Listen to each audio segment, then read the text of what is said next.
Сестра Людмила, расскажите для начала о себе. С чего начался ваш путь в монастыре? Я думаю, все началось с семьи, потому что у нас, семья была верующая, православная. Мама очень сильно войну настрадалась, и, получилось так, что у нее даже старинный был молитвослов. И нас воспитывали в таком духе, хотя тогда, особо нельзя было, вот когда приезжало начальство, к папе, он колхозом руководил. И когда приезжали, даже, ругались, что почему иконы у нас висят. Но папа стал, супруга верующая, пусть висят. Вот. И нас в Бога мы верили с детства. Потом, когда я была, трудилась в издательстве «Наука и техника» в редакции, м, мне наш автор, профессор Веник, рассказал про батюшку отца Андрея. И когда дочка моя стала заболела тяжело, попала под радиационный дождь. Вот, я обратилась к батюшке за помощью. Были в Петропавловском храме, были беседы, проводили. Вот. Вот таким образом. Потом, а, издательство закрыли, но оно, да, закрыли издательство, и, а, со временем я пришла в монастырь. 20 лет вы ездите как сестра по выставкам и фестивалям «Радость», «Кладезь» по России. Расскажите, что находят люди на этих фестивалях? Но люди приходят за духовной помощью. Во всех городах, куда мы приезжаем, люди обращаются, и с ними беседуем. Они, конечно, покупают изделия монастыря. У нас же около 30 мастерских. И, а самое главное, конечно, важно, чтобы с ними беседовать, разговаривать, объяснять, потому что многие люди, есть такие моменты, когда нужна очень помощь, и человек не знает, куда обратиться. Некоторые даже, очень многие в церковь Боятся. редко заходят, и там на месте стесняются что-то рассказать священнику. А приезжает сестра, похожая на них, просто сестра, которой можно поговорить, поделиться. Есть очень много случаев, когда человек обращается, и потом они молятся. И куда ни приезжаешь, потом уже вот годами езжу. В всех городах я вот понимаю, почему я так долго езжу. Потому что приезжаю и спрашивают про моих детей: как Артём, как Женька, как Алена. Это просто чудо, люди молятся, это просто святые люди. Да, вот, да. Известны случаи Божьей помощи уже во время фестиваля в конкретных городах. Расскажите о таких случаях на вашей памяти из вашего опыта. Ну, таких случаев очень много.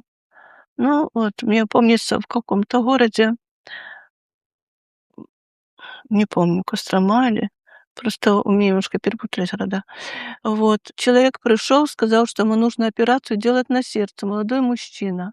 Я ему сказала: «А вы в церковь ходите?» «Нет». Я говорю: «Ну, вы пойдите в церковь, возьмите, благословение у батюшки на операцию, исповедуйтесь, причаститесь, не торопитесь сразу вот, э, делать операцию, а вот так, таким образом, если вам не срочно». Ну, он говорит: «Хорошо».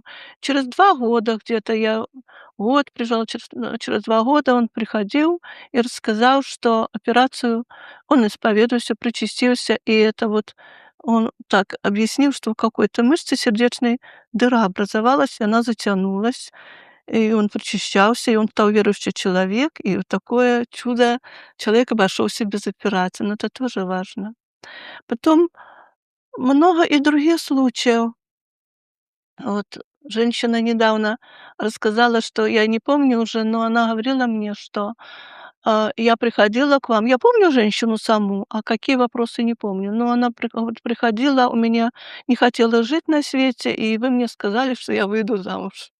что не переживай, ты выйдешь замуж. Вот посмотрите, вот мой муж. И они вместе и сфотографировались со мной, и такие счастливые. Вот он: "Спасибо, что вы мне удержали супругу". Что да. А потом ой, случаев очень много. Может, кстати, так, трудно вспомнить, но очень много случаев таких М. чудес, таких удивительных случаев очень много. Ну, Господь, это же Бог все делает, не мы. Мы только молимся, потому что когда ты едешь, ты, стараешься просто молиться. Вот. Со мной тоже чудо такое произошло. Я же всё время в очках была уже много лет. И когда была в Питере года 2 тому назад, Женька позвонил, что дочери опять, его маме стало хуже, плохо, и она, что делать? Вот ты ездишь, а нам тут так тяжело. И я молилась. Днем надо стоять на выставке, а ночью молилась, и через 3 дня у меня восстановилось зрение. Просто я стала видеть, одеваю очки, они мне мешают. Ну, когда пришла потом в поликлинику, сказали: "Вы что, поменяли хрусталик?" Я говорю: "Нет, ничего не меняла, просто само". Ну ладно, может, это с возрастом. Ну, это чудо Божьей любви. Я считаю, это все Господь дает такие чудеса. Чудес очень много. Слава Богу за все. А вы много ездите по разным городам. Вот люди, которые приходят на выставки и фестивали наши, какие они? Как бы вы их описали? Это наши православные люди. Они просто святые люди. У меня, я се рассказы пишу, слушаю, есть что святые люди, вот даже рассказ называется. Они просто настолько удивительные, они верующие, честные, преданные такой семье, Богу. Они удивительные. Вот глядя на них, и самой хочется исправляться. Вот, постоянно же, исповедуешься, причащаешься, и хочется и самой стать лучше. Потому что люди необыкновенные. Просто православный человек — это, ну, это чудо Божьей любви. Так Господь дает такую красивую душу.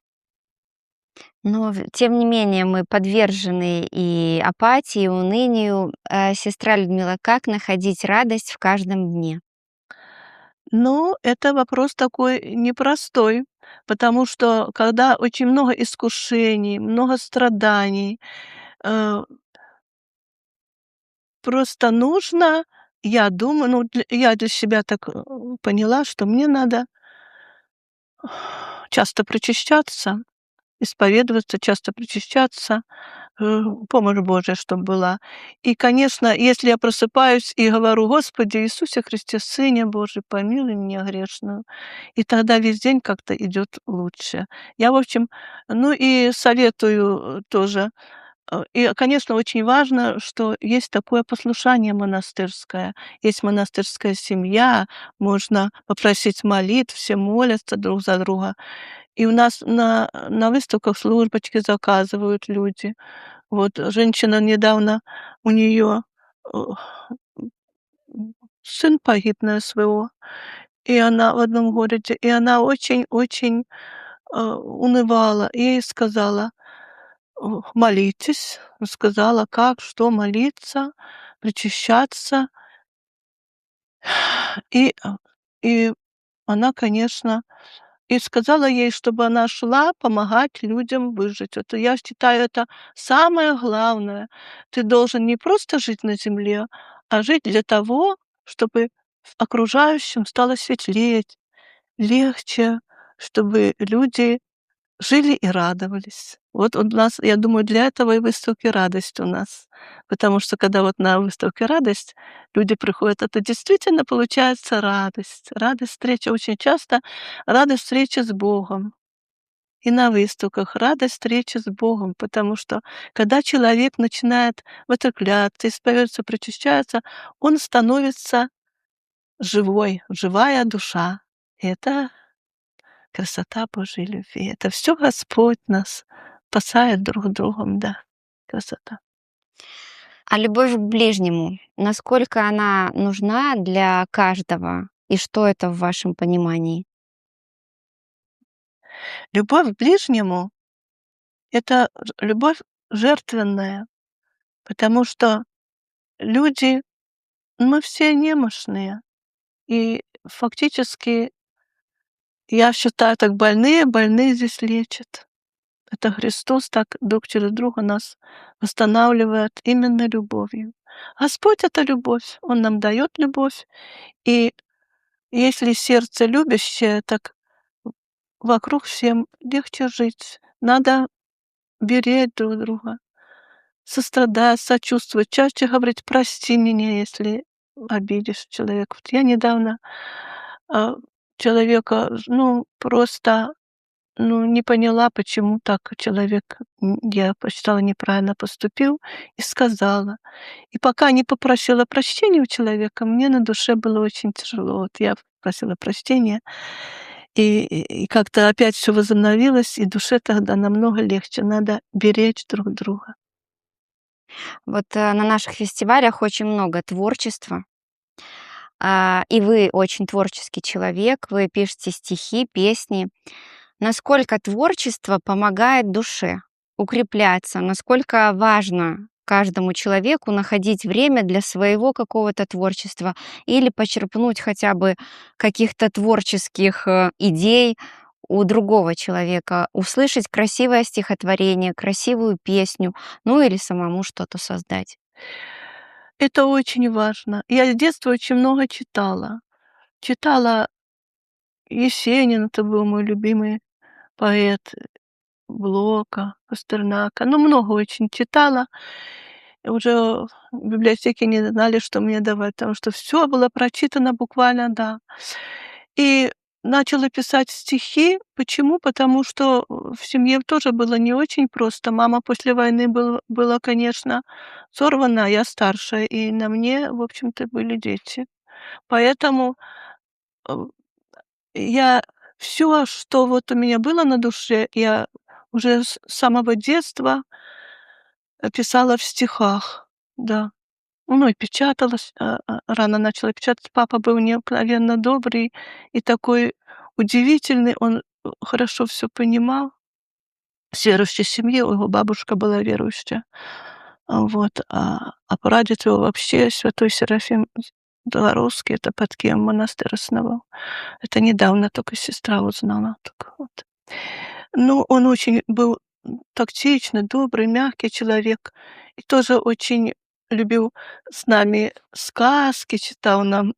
Вот так, было удивительно дома, конечно, благодаря родителям. А мама тоже молилась, ну вот.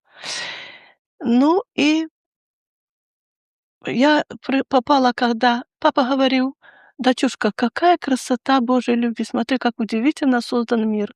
И когда я попала в монастырь, батюшка точно такие слова говорил. И мне очень радостно, что батюшка у нас в каждом находит какую-то изюминку, что кому нравится делать, и он нас, ну, вот как развивает, как, наше такое творчество, и молитвой свою духовную силу такую дает, что ты просто как-то, ну, даже я уже вот и в годах, как-то расцветаешь под этой любовью Божьей.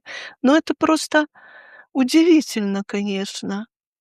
Стихи, песни мне очень помогают. После остановки сердца я пришла в монастырь, батюшка меня вымолил, вот, когда меня списали уже. И батюшка сказал, что: "Исповедь причастия, Листру, ты будешь наша сестра". И я после этого все время как-то у меня песни пишутся, стихи, рассказы про монастырь. Я думаю, со временем это будет издано, пока мне просто нет времени, я всё время летаю, по выставкам езжу. Я думаю, со временем это батюшка говорил, что да, надо издать. Ну, как Богу угодно. Потому что главное, чтобы помочь людям. Потому что мы уйдем, а людям надо, чтобы, да. Очень много историй у меня было вот. И еще когда, первое время на точечках стояла, вот есть такая история "Чудо Божьей любви". На точку в дом торговли Черновский пришла молодая женщина, католичка, с молодым человеком. Он православный. Врачи сказали, что она беременна, но плод замерший. Предлагают операцию. Помолившись, посоветовала ей перейти в православие и причаститься. Они поехали сразу же в наш монастырь.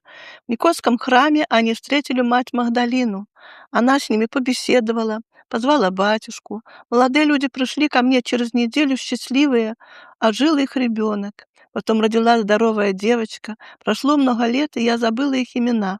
Но вот теперь вспоминаю эту историю, как они радовались, и как мы все молились тогда за них. И они научились молиться и верить в Бог.